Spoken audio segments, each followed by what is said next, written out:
Hello guys, welcome to another episode of Clues, Cues and Reviews. It's been a while since I've made a video. I can appreciate it's been ages. You're probably thinking, who the hell is this? I don't know who you are anymore. I've grown facial hair, though I tend to have facial hair quite a bit. I've somewhat groomed it to look a bit more stylish. But yeah, I'm back. Apologies about the wait. Apologies not being so active. Been living life, taking a break, taking a step back. There's a lot of things that we're doing. I think I was overdoing, and I really want to start getting back into the flow of things. I really want to start enjoying what I'm doing. So here's a few things. Number one, I'm going to start focusing on the mangas I really enjoy. I appreciate there's loads out there, and I covered loads. And I think one of the problems with YouTube is if you're not watching everything that I put out there, it tends to not recommend as much. So even if you've got the notifications, you might not always see it. So what we're going to do is this. I'm going to start focusing on the ones I want to do. I'll tell you what they are now. It's Black Clover, 7 Deadly Sins, My Hero Academia, One Piece, of course. And then we'll go from there. That's 4 at least I want to focus on. So that's One Piece, My Hero Academia, Black Clover, and the 7 Deadly Sins. I used to do Fairy Tail, as you know, that's finished. I'm not going to go into that. But this one is all about Black Clover. So this is how it's going to work. You've got the opening section, which with my excuse about being life and everything else.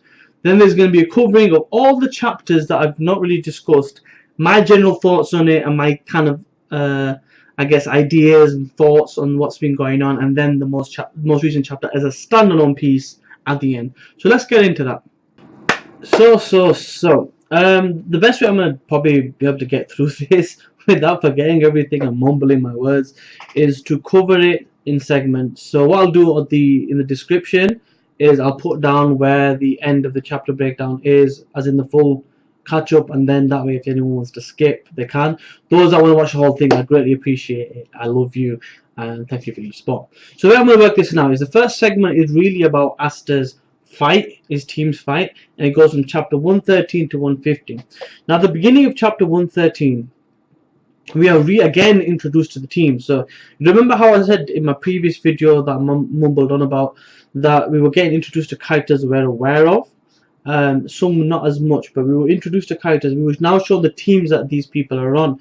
What was interesting in that chapter was at the end we got to see some of the matchups, and like I was saying, there's a lot of teams. There's 16 teams in total, which basically means there's going to be 8 matchups at least for the first round, and then 4 and then 2 for the winner. So at least 3 matches, right? So I want to touch on a few things, bearing in mind this kind of touched on something that's going to happen later on, but it's just matchups to think about mentally.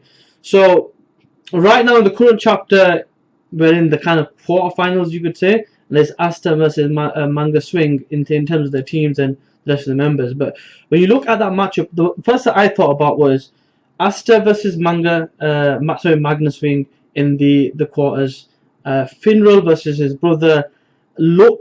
And then there was this character called X I didn't know at the time, but now it makes sense who he is, the captain, which I'll explain later.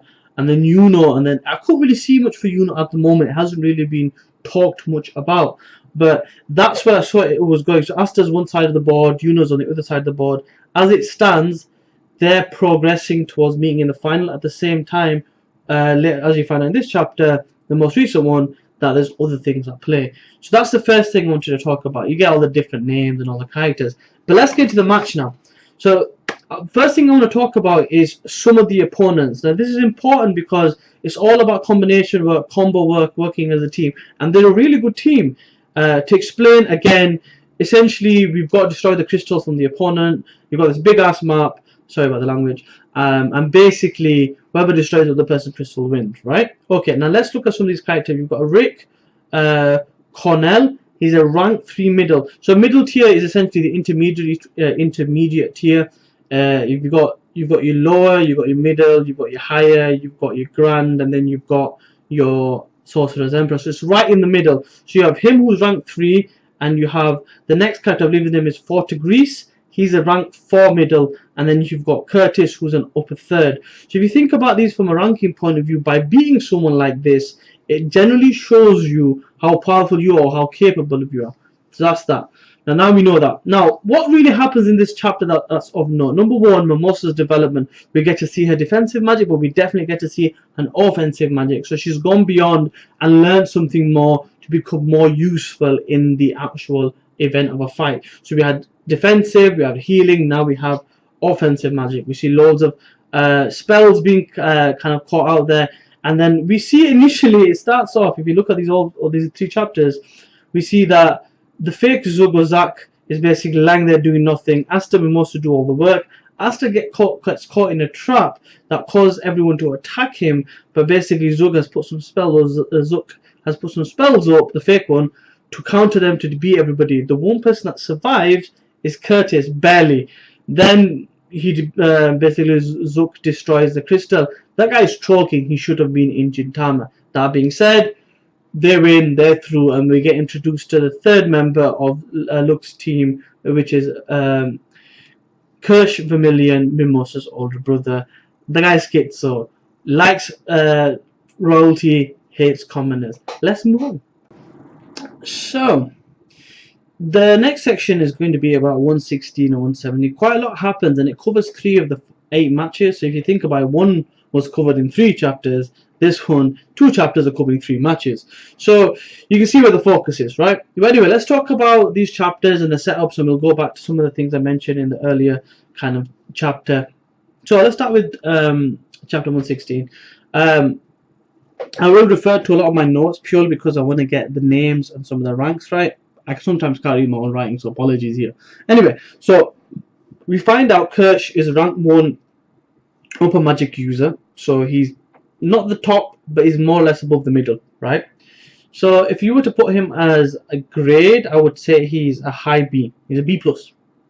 So if you take Sorcerer's Emperor as an S, Great Magic user as an A, I guess the higher would be a B, middle would be a C, lower would basically be a D. So he's essentially like a high B user. Soul Marin, the person that loves Charlotte Rosalie, is a ranked 3 middle, and Magnus Swing, who's not really had a rank increase since we've first been introduced to him.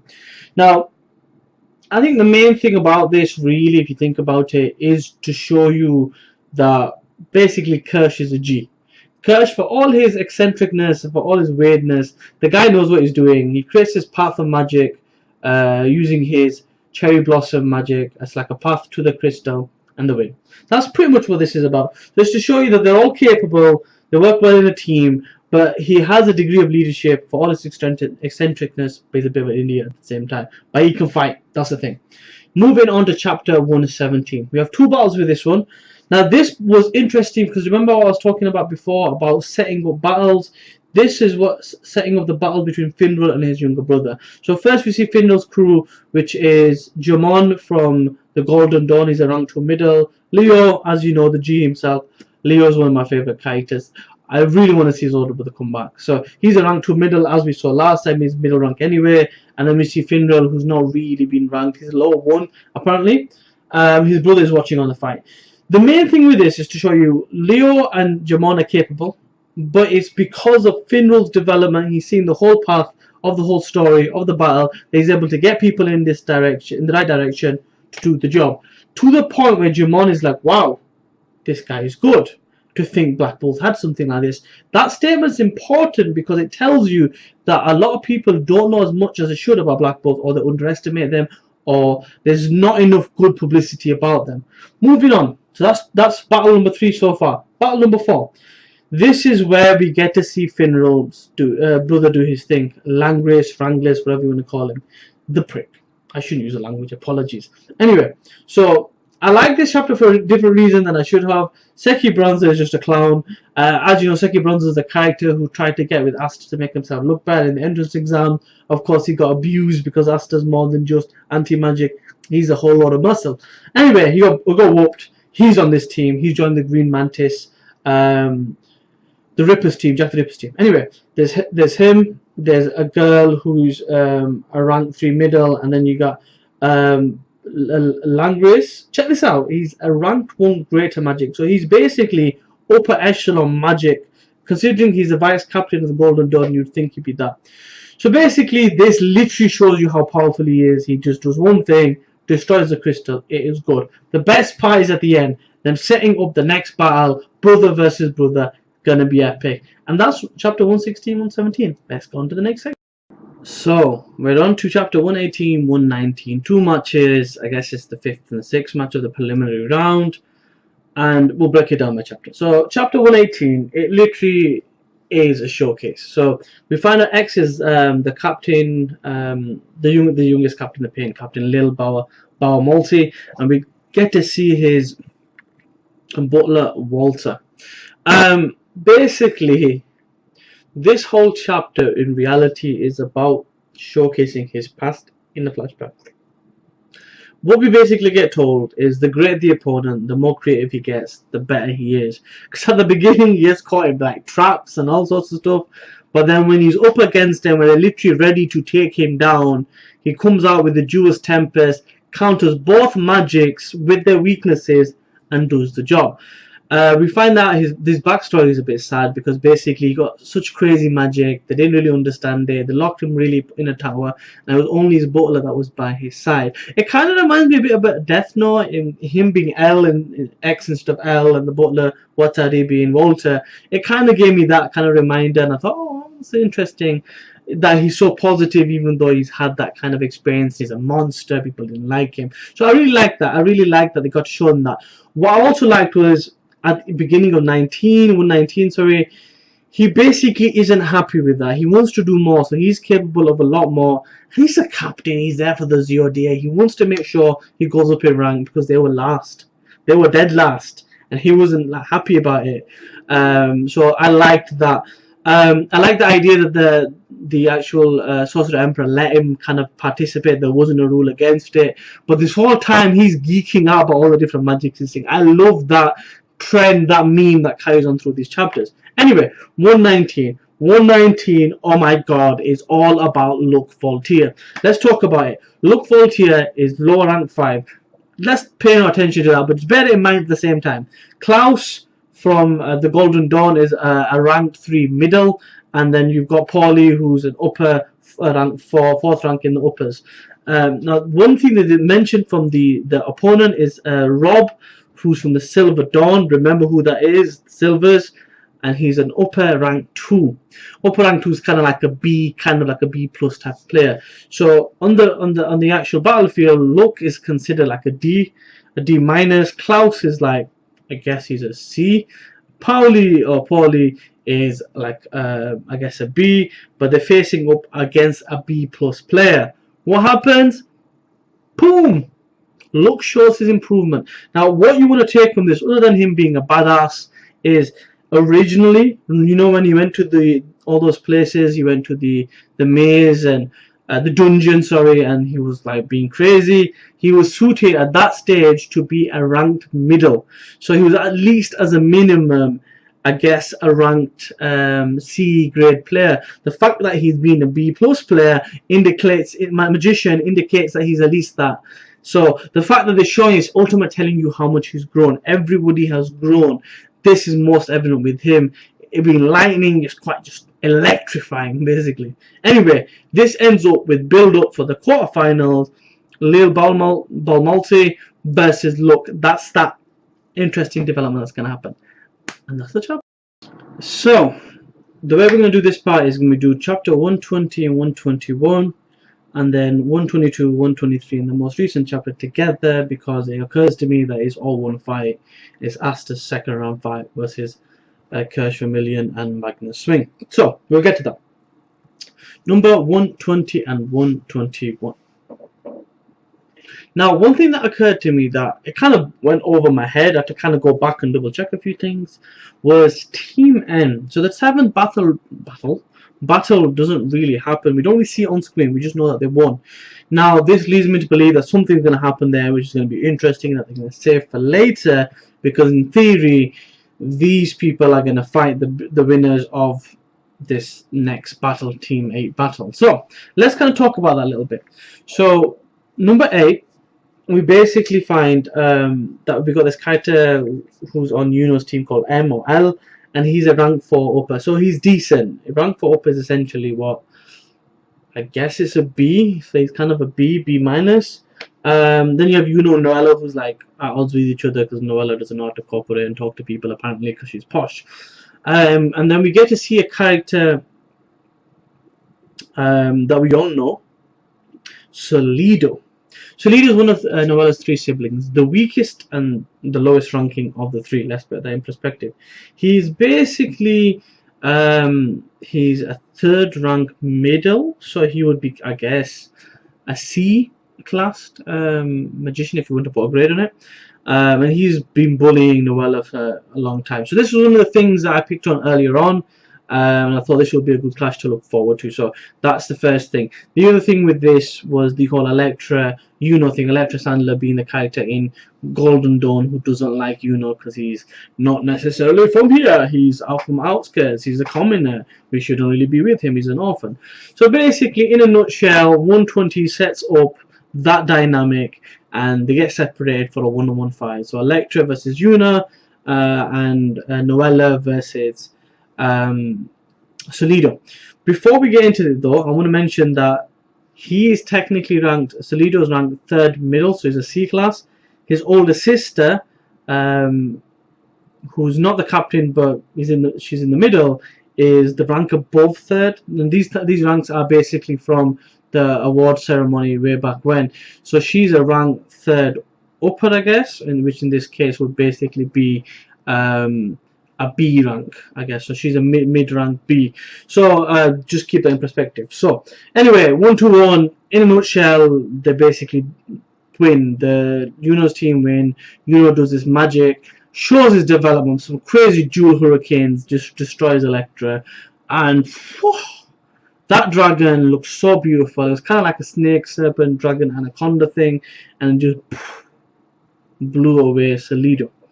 Now, before even getting into the last pieces in the second round, let's talk about a few different things, especially from Black Bull's perspective. Black Bull, they obviously are underestimated because of their rank. Remember, if you think back to the Underground Water Temple, they were also said, or if you were to look at power, they would be middle class. So before their power ups, they're at least middle class. So if you take that in perspective, anyone that's generally middle class, they shouldn't really struggle with, and it appears apparent here. That doesn't even sound right, but anyway, it's apparently here that that's the case. So where they're going to start struggling is going to be with people of higher rank. This leads me on to the next part, which is going to be the most up-to-date chapters.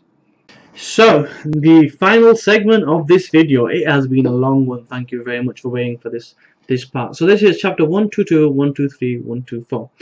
So essentially the second round of the battle starts. So bear in mind the first round had 8 matches, this is going to have 4. As you can imagine, this is going to be about Asta, so there's going to be a couple of chapters on them. As you can see from this section, there's at least 2 and a bit chapters. So the next chapter 125 will probably be the final, I'm guessing, for this one, and it goes on. Anyway, I'm guessing as this tournament goes on, we will start finding out more about characters. Is kind of the general theme here by the looks of it.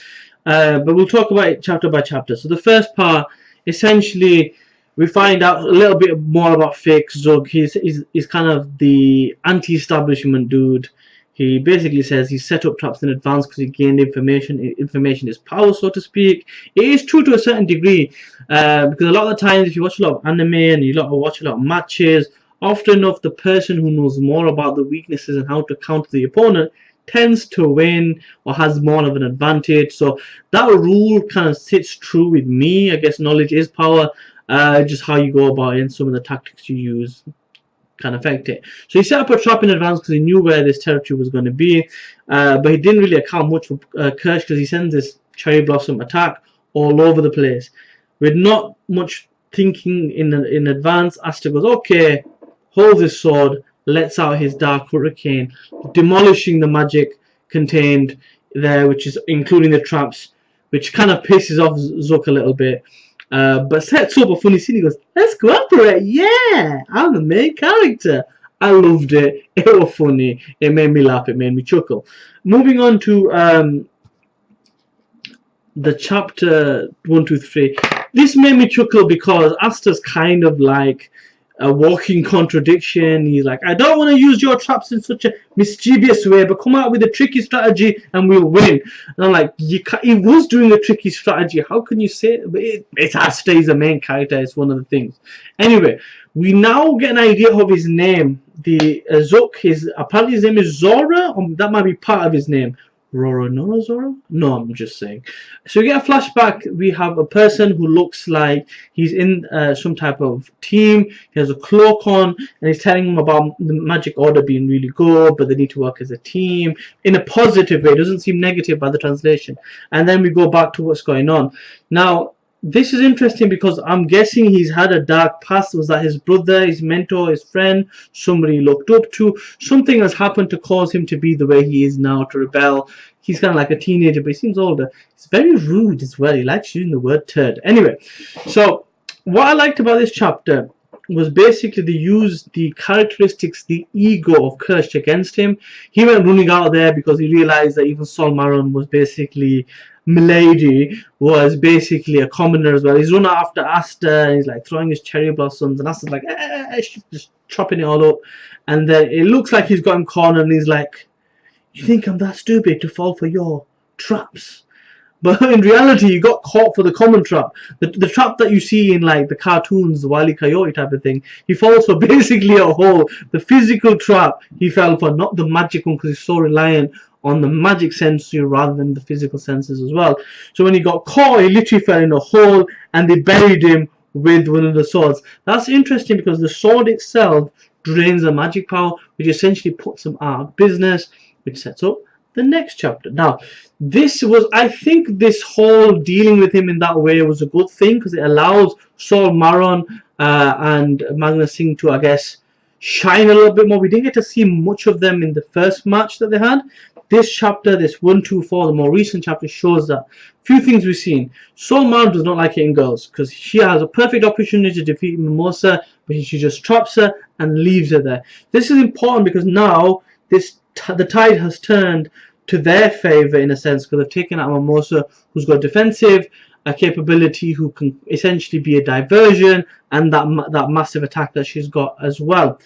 Then this sets up Magna invading. He invades, he runs into Asta because he finds a crystal. We see that he's got an augmentation ability, a new ability, an enhancement ability, and a new type of fastball attack that disappears.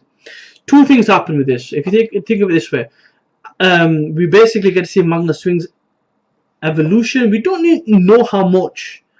I'm guessing he's at least going to be middle because of what we've been told, but he may have creeped up further. That's the first thing. And we also see how quick Asta learns, because he's told to hold him off for 5 minutes, and then the 5 minutes have gone. Basically, he's now able to hit these invisible or turning invisible attacks to essentially kind of counter them so his crystal doesn't get destroyed. In that time, we see that Zook or Zora is basically doing some type of spell or incantation or trap. And in that time, Sol has basically revived Kirsch, and he's just about attacked. And then we get Zook, fake Zook, or Zora saying, "I'm ready." These, I guess these cliffhangers are just too much. I missed it talking about it. I've been reading all of this, mind you. So the only time I've not read was this chapter. I read it fresh just before this section of the video because I wanted to make sure it was in my head, because there was so much to go over. But it really, we're going to see now, we've seen Asta a little bit, we've seen Mimosa a little bit, we've seen, Sol a little bit, we've seen Magna a little bit, we've seen Kirsch. We want to see more of Zook or Zora. This is going to be his chapter. Hopefully we can get a bit more of a flashback about what's going on with him, and we can get the conclusion to this, because I really want to see the Luck Voltaire fight versus X or Lil Bal Maltai, and I want to see the brothers go at it. I want to find out what's going on with these other people as well. Team M, they're going to fight and they've got to be something. I want to find it all out. So that is my review. It's hella long. Thank you very much for your patience, and I'll see you in the next one. Peace.